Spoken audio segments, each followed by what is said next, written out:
I had 2 days of split pine left, and Archie's fever was climbing faster than the stove could hold steady.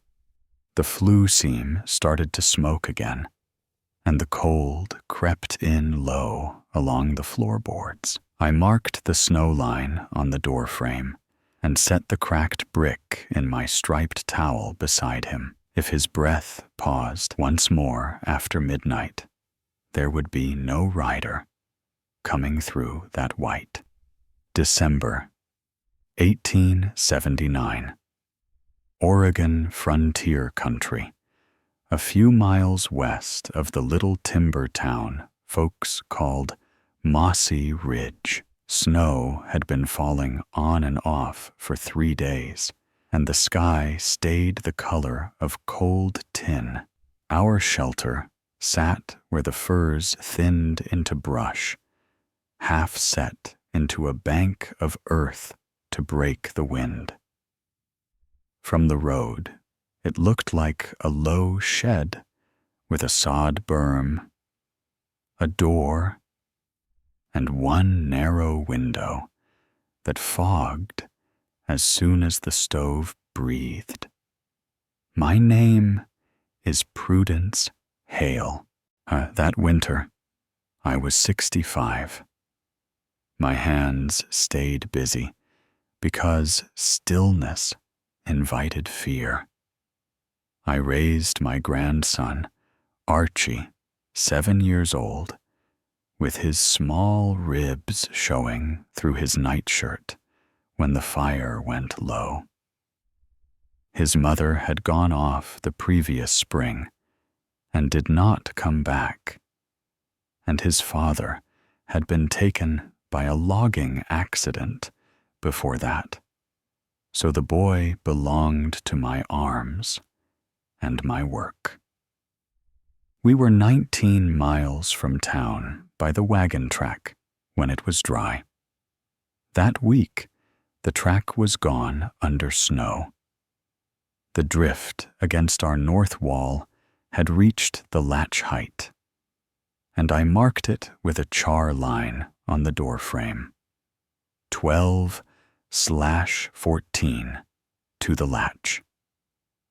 I had 2 days of split pine stacked inside, 3 if I shaved it careful, and 1 small keg of kerosene that sat light in my palm. If Archie's fever turned to his chest in the night, I could lose him before morning, and there would be no rider coming to set it right. That morning, before first light, I saw the first sign plain as a bruise. The stovepipe gave a thin cough of smoke back into the room. A gray line crept along the seam where last year's clay patch had cracked. Archie stirred on his pallet and made a sound like a kitten caught under a boot. And when I touched his forehead, it burned. His breath was fast, and every few breaths it hitched, as if something inside him had to decide whether to go on. It was nothing grand. To me, it was danger. I wrote it down the way I wrote all danger down, as if ink could keep it from growing. On the scrap page of my ration ledger, I penciled, "Sun not up, Archie hot, breathing tight, stove seam smoking." The ledger was a cheap school copybook I'd bought in town, with a red cover that had gone dull. In the back, I kept our counts: flour, lard, beans, salt, needles, matches. A woman who counts can see the end before it arrives. At 6:10, by the small brass clock that had belonged to my husband, I set a pot of water on the stove. I held the stove damper half closed, listening for the hiss that meant soot and smoke were about to argue with the room. 2 days earlier, I had sent word for Dr. Whitcomb. There was no begging in it. I had only written what was true. Child fever, snow deep.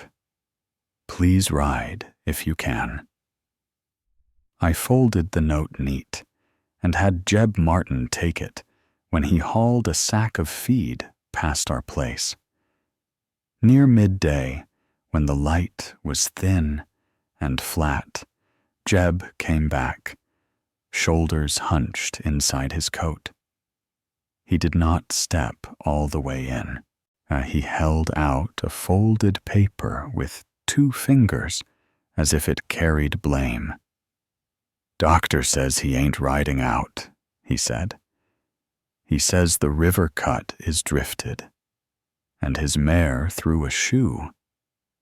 Archie coughed behind me, and the sound lifted the hair on my arms. I took the paper. The doctor's hand was practiced, firm, impatient. "Mrs. Hale, I cannot safely travel in this weather. Keep the boy warm and give fluids. If he worsens, bring him to town when the road clears." Bring him to town. 19 miles through snow that reached my knees, with a child who could not keep his breath. It was a sentence written by a man who slept with help nearby. I did not tear the note. No cursing either. I set it under the lamp and said softly, "All right." Jeb shifted. "And old Mrs. Pritchard says you oughtn't be living like a badger in that bank," he added. "So she says dugouts breed sickness." "It's an earth berm cabin," I said, "and the berm keeps the wind from stealing our heat." Jeb shrugged, relieved to have said his piece. "Town's talking," he said. "Town can talk," I answered. "Town won't feed this boy." He left with his shoulders still hunched. The snow swallowed his tracks in minutes. By 13:20, I had made a thin broth of beans and onion peel, more smell than strength. Archie took 3 spoons and turned his face away. His lips looked dry. His cheeks were flushed. But the rest of him felt cold. I brought my sewing basket near and set it open on the floor.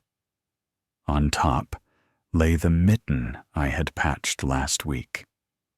In my patch record, I had written 12/09.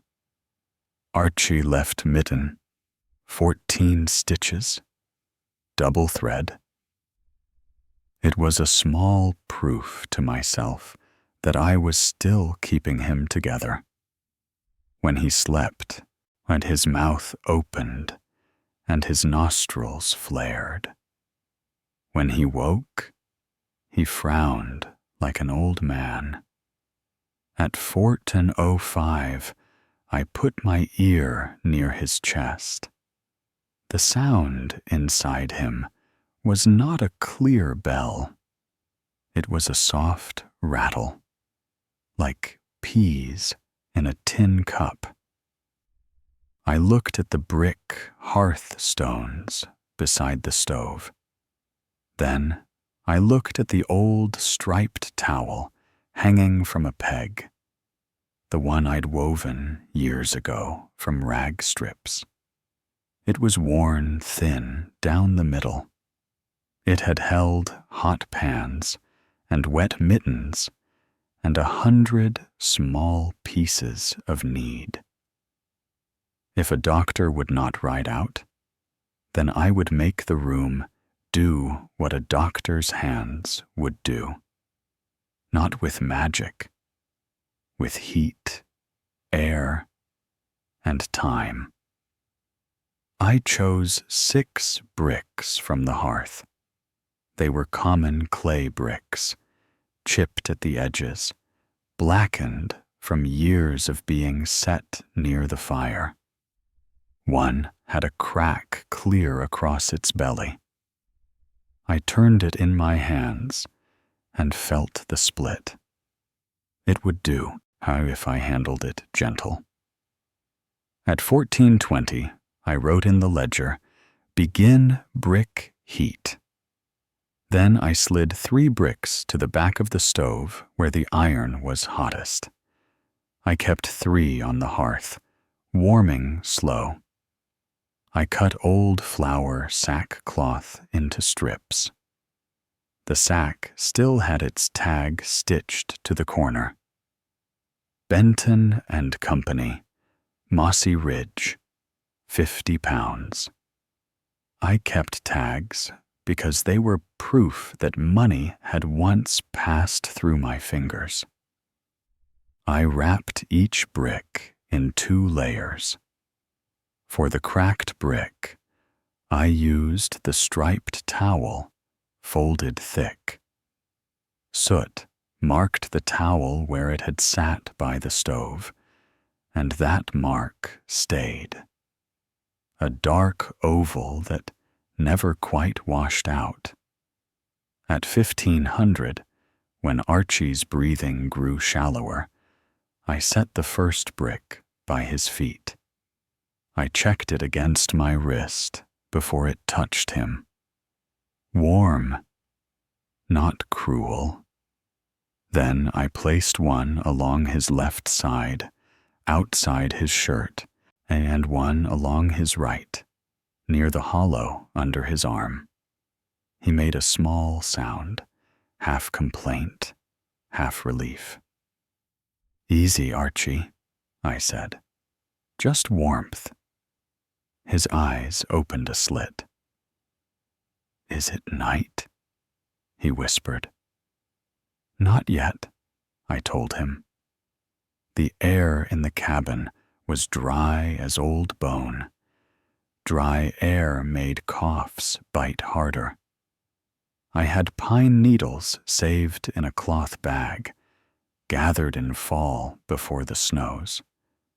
Not medicine, just sharp, clean smell that opened the mind to breathing. I set another pot on the stove.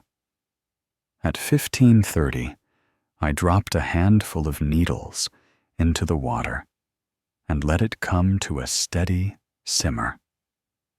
When the steam began to rise, I made a tent with a clean sheet, propped on 2 chairs, so the vapor would drift toward Archie without scalding him. I kept the stove draft proper so smoke would not join it. At 16:10, the wind picked up. The door trembled in its frame. A fine snow sifted through the cracks like flour. I checked the bricks every half hour. I kept a rotation the way men kept watches. When a brick cooled, I pulled it away and replaced it with one from the stove, always testing against my wrist. The cooled brick went back to warm again. I did not let the schedule slip. By 1700, Archie's fever climbed. He began to mutter words that made no sense. He asked for his father once, small and thin.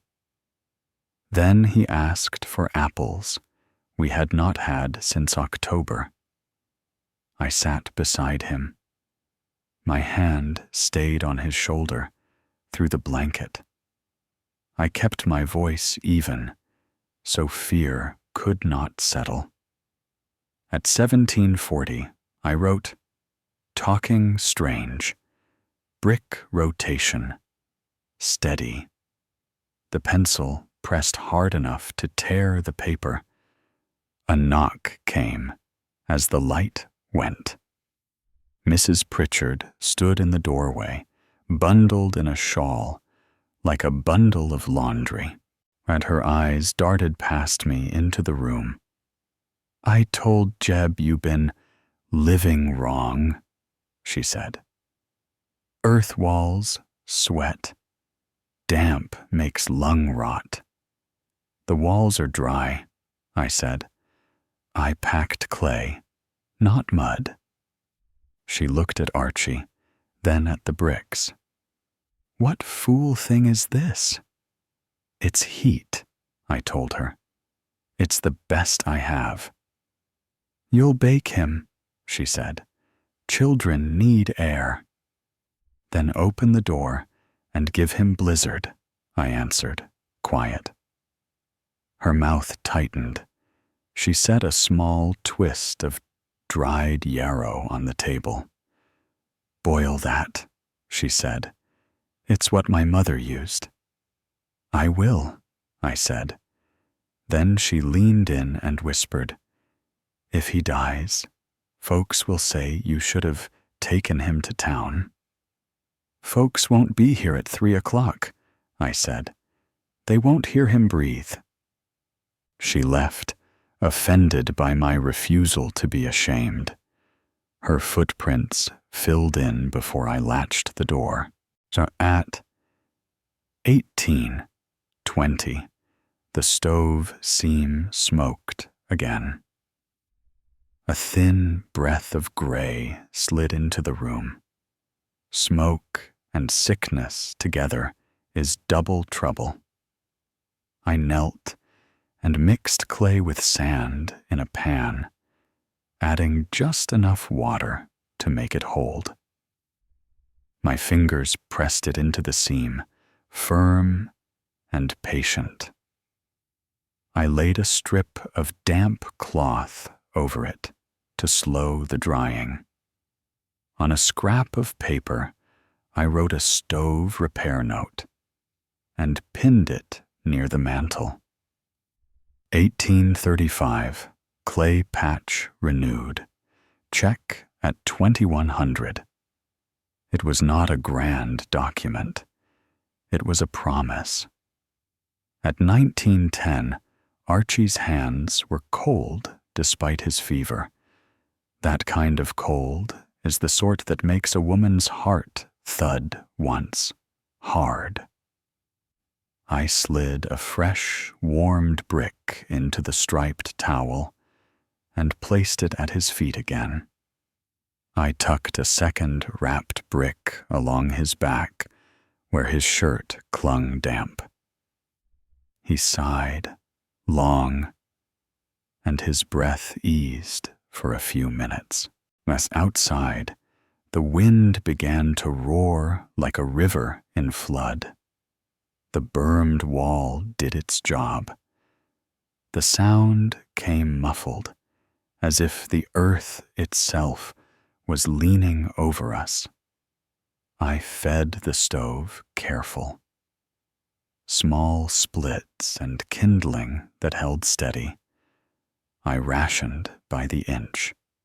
In the ledger, I marked 1940, used 7 small splits. Remaining inside, 43. At 1955, I checked the kerosene keg. I tilted it and listened for the slosh. It answered thin. I wrote it down anyway, because guesswork is how a lamp dies in the wrong hour. 1955, kerosene low. Keep wick short. I trimmed the lamp wick with my sewing scissors and set the flame small. A big flame eats oil like a hungry mouth. A small flame is stubborn. At 20:05, the stove began to pull strange. The wind outside shifted and pressed on the pipe. Draft slowed, then surged. Our iron gave a hollow moan as it cooled and warmed in quick turns. I felt the air get heavy. Smoke does not always arrive in a cloud. Sometimes it comes as a taste. I stood and pressed my palm to the pipe. Hot. Too hot in one spot. That meant soot had built, and the heat was trapped. I took my poker and gently tapped the pipe. A soft rain of soot slid down inside, and the draft caught again with a hungry whoosh. Archie startled at the sound and coughed, and that cough pulled tight in his throat. Easy, I told him. Just the stove behaving. At 20:30, I split 2 small sticks with my hatchet right there on the hearthstone, because I did not dare go outside. The wood was not as dry as I wanted. It hissed when it caught. The hiss felt like mockery. At 20:50, the fire sagged anyway. The room cooled at the corners first. Cold creeps in low and along the floor, and then climbs the walls like it owns them. Archie's toes went pale under the blanket, and I saw it plain. I brought one of the bricks closer to his feet. I slid my fingers under the blanket and held his ankles a moment to share my heat. My hands were rough, but they could still comfort. At 21:05, a gust struck the cabin, hard enough to make the window rattle. The stove answered by coughing smoke again, thin and quick. I covered Archie's mouth and nose with a clean cloth and opened the window only as much as I had to. Cold air knifed in. Smoke slipped out. Steam from the pine pot wavered. I held that balance, air and heat, open and closed, like a woman walking a narrow rail. Then I shut the window again and waited for the stove to settle. It did, grudging. I wrote in the ledger, 21:10, draft reversal. A vent opened 1 minute. Archie covered. A line like that is not poetry. It is a handhold for the next time. At 2100, I checked the clay patch. It held. The night deepened. That little clock ticked like a beetle. Lamp flame leaned when the wind pushed. Snow tapped the window as if curious.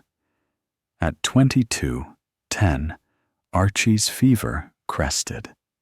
He started to shiver, not from cold, but from the body's strange turns. Shivering steals strength. I did not let it steal his. 2 bricks warmed at once. I changed his shirt for a dry one, working gentle so I would not make him cough more. 1 wrapped brick went near his belly low and careful, and another between his shoulder blades. I sat at his back so my own heat could make a wall. "Grandma," he whispered, "don't go." "I'm right here," I said. "I'm not going." After midnight, at 00:20, and I wrote, "Breathing tighter, brick rotation every 35 minutes." My hand shook enough to make the numbers crooked. At 00:40, there was a knock that carried impatience. A lantern bobbed in the dark, held by Mr. Cleary, the storeman's driver. Snow blew in like thrown ash when I cracked the door. "Mrs. Hale," he barked, "Benson says you owe on flour.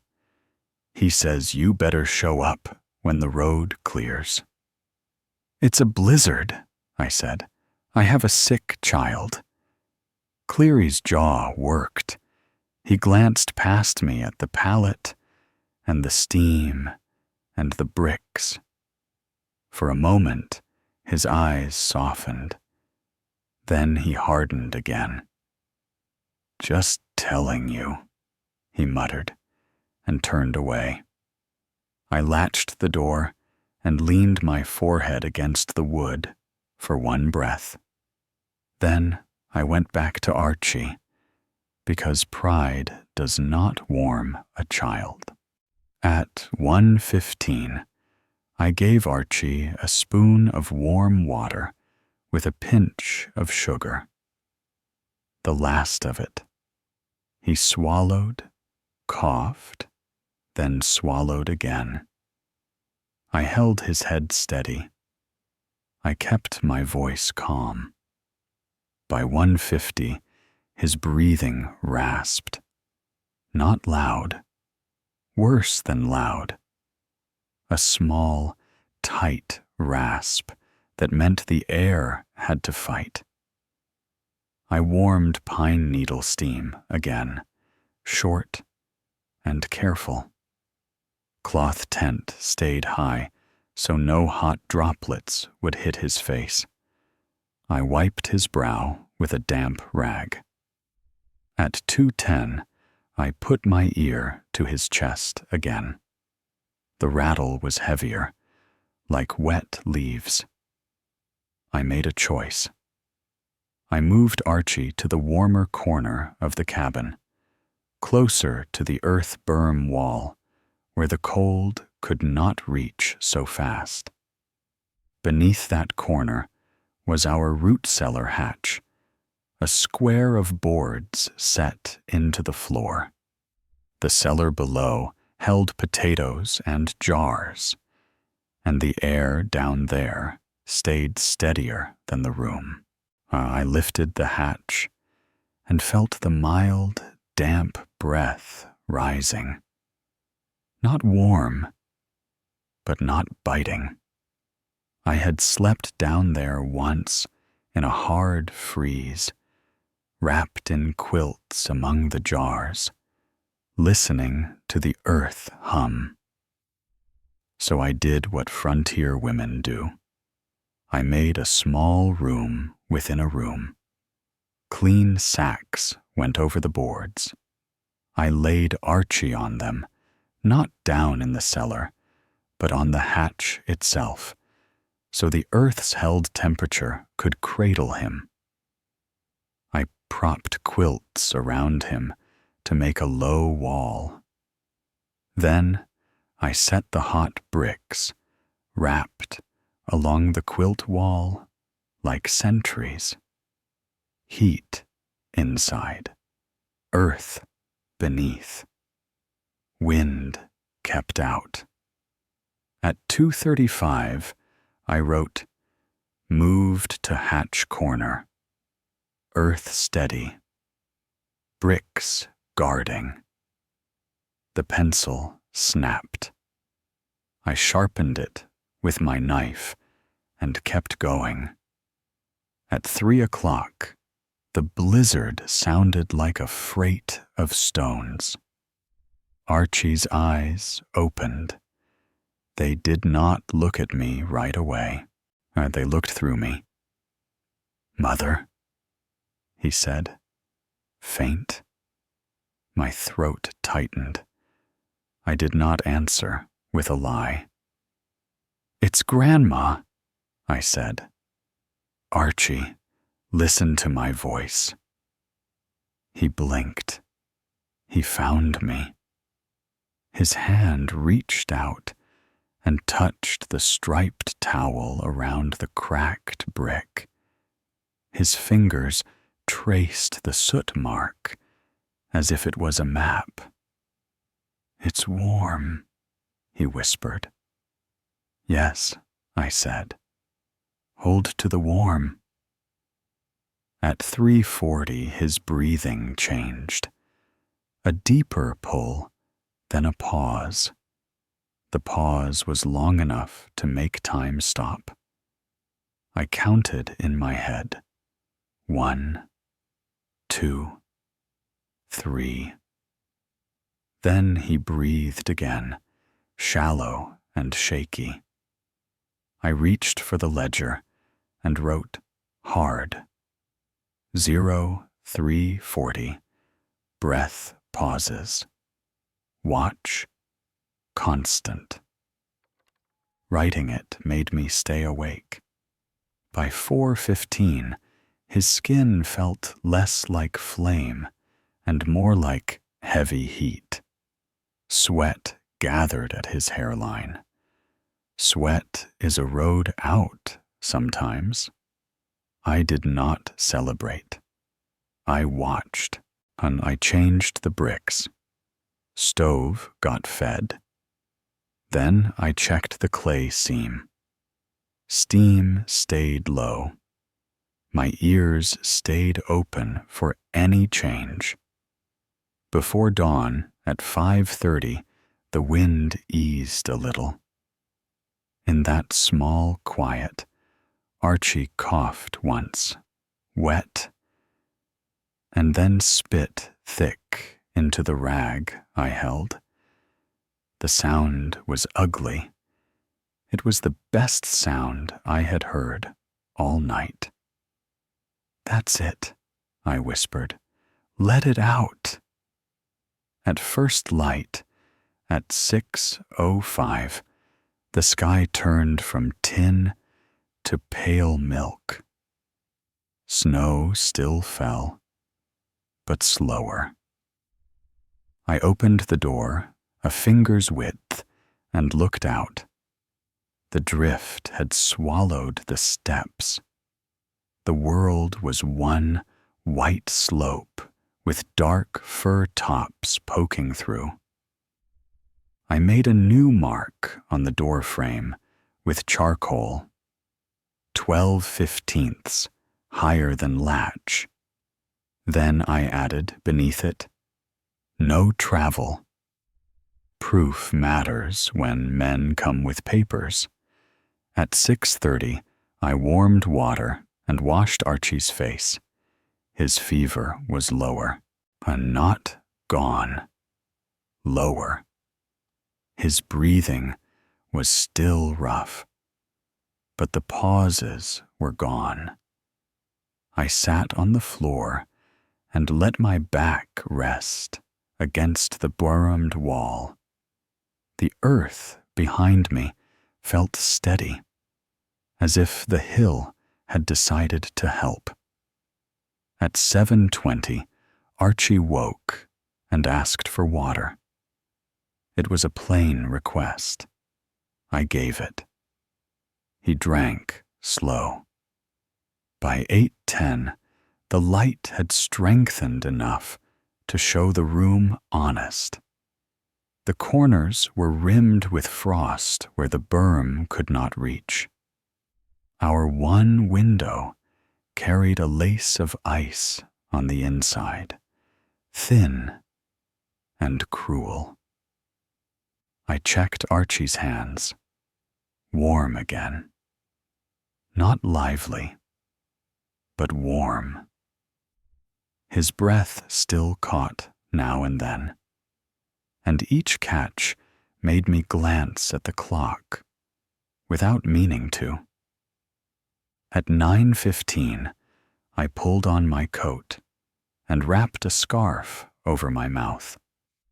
I stepped outside just long enough to keep the door from being swallowed, so the drift was packed like flour pressed in a pan. I used the shovel to cut a narrow trench, 1 arm's length, so we could open the door if we had to run. Running was not in my plans, but winter likes to force plans. I found my woodpile by memory, not by sight. Only the top of one split showed, a dark tongue in the white. I dug until my shoulders burned. I hauled 6 splits inside and shook snow off them hard. They were not dry, but they were ours. Back at the table, I wrote, 9:35, dug 6 splits, hands numb. Then I flexed my fingers over the stove until the pain turned into feeling. At 10:20, Archie woke and stared at the roof as if he was counting boards. "Is the storm gone?" he asked. "It's resting," I said, "like you ought to." He tried to smile.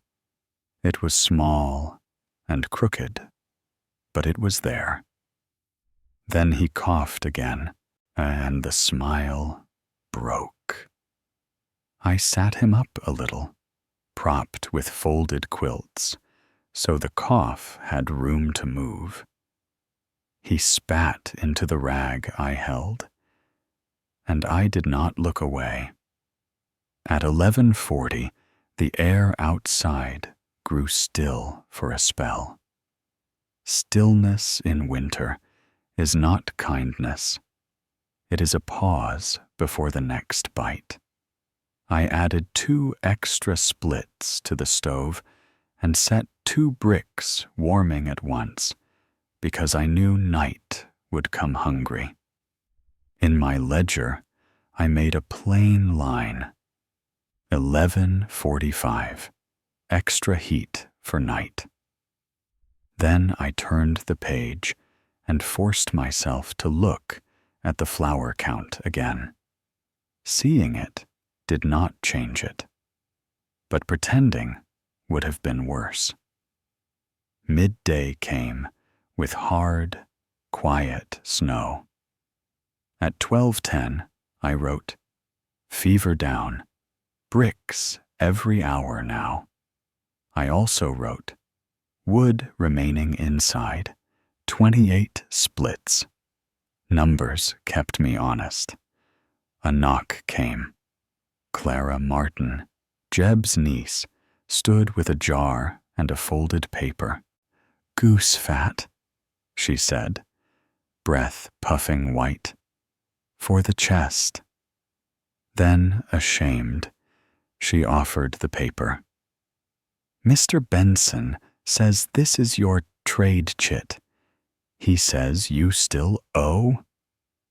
The chit was a rough square, smudged with ink. It read, October 22nd, 2 pounds flour, 1 pound salt pork, credit 35 cents, signed Benson. At the bottom, in my own hand, was a mark.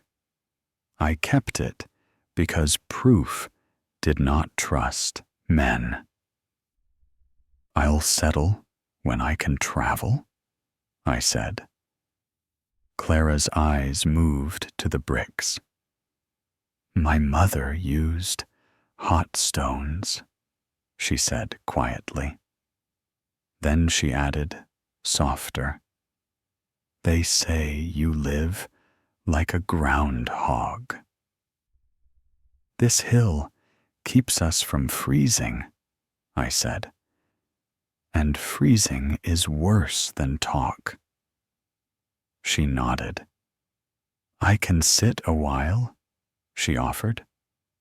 I let her tend the stove while I closed my eyes for 5 minutes at a time. The cabin did not spin as much afterward. As dusk returned, the cold sharpened. The stove ate wood. I watched the stack shrink. At 17:10, I opened the flour bin. The bottom showed through. A thin dust clung like snow. I set the tagged sackcloth aside and wrote in the ledger, flour for 5 small meals, if stretched. Then I underlined it twice. That evening, another knock. 2 men stood outside. One wore a county badge and carried a folded paper in a leather case. Mrs. Hale, he said, voice practiced. Name's Doran. I've come about your claim and your account. And folks have concerns. I did not invite him in. My grandson is sick, I said. You'll speak quiet, or you won't speak here. He looked past me toward the quilts and the steam. Then he said, more softly, You're behind on county tax, and there's talk you're unfit to keep the child in such a place. There it was, the threat with a polite face, and I did not argue with heat. Proof was my answer. I took down my ration ledger and opened it to the entries. The patch record line went first. Next came the stove repair note time, pinned by the mantel. Last, I held up the trade chit. Then I pointed to the doorframe where my snow marks sat like black scars. Read, I said. He read, slow. Ink and pencil lines do something to a man's certainty. They make him feel watched by more than a woman. Doran exhaled. You settle when you can, he said, weaker than he arrived. Then he nodded once and left. Night came clear, and clear nights bite. At 20:05, Archie's breath wheezed again, and I returned to tighter rotation.